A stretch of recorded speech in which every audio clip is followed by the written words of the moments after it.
இரட்டுற மொழிதல். ஒரு சொல்லோ சொற்றொடரோ இரு பொருள்பட வருவது இரட்டுற மொழிதல் அணி எனப்படும். ஒரு சொல்லு இல்லைன்னா சொற்றொடர் 2 பொருள் வருவது மாதிரி அதில் இருந்துச்சுன்னா அது என்னென்னா இரட்டுற மொழிதல் அணி எனப்படும்.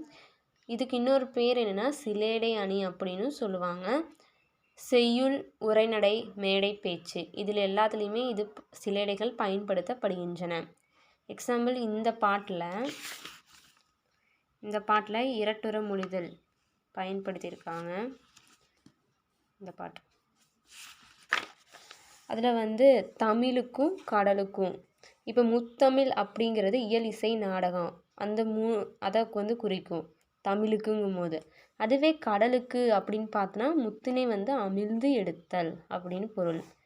இதில் ஒரு பொருள் இதில் ஒரு பொருள். தமிழுக்கு ஒரு பொருள் கடலுக்கு ஒரு பொருள் இந்த வார்த்தைக்கு. அடுத்து முச்சங்கம் அப்படின்னு பார்த்தா முதல் இடை கடை ஆகிய முச்சங்கம் தமிழுக்குன்னு பார்க்கும்போது. அடுத்தது கடலுக்குன்னு பார்க்கும்போது 3 வகையான சங்குகளை தர்றது தான் முச்சங்கம். அடுத்தது மெத்த வணிகலன், மெத்த ப்ளஸ் அணிகலன். தமிழுக்குன்னு பார்க்கும்போது 50 காப்பியங்கள் அப்படின்னு இதுக்கு அது வரும். அதுவே கடலுக்குன்னு பார்க்கும்போது மிகுதியான வணிக கப்பல்கள், கலன் அப்படின்னா கப்பல்கள்.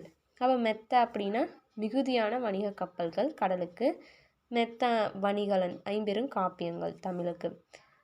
சங்கத்தவர் காக்க, சங்க பலகையிலிருந்து சங்க புலவர்கள் பாதுகாத்தமை. நீரலையை தடுத்து நிறுத்தி சங்கினை காத்தல், கடலுக்கு சங்கு நீரலையை தடுத்து நிறுத்தி சங்கினை காத்தல்.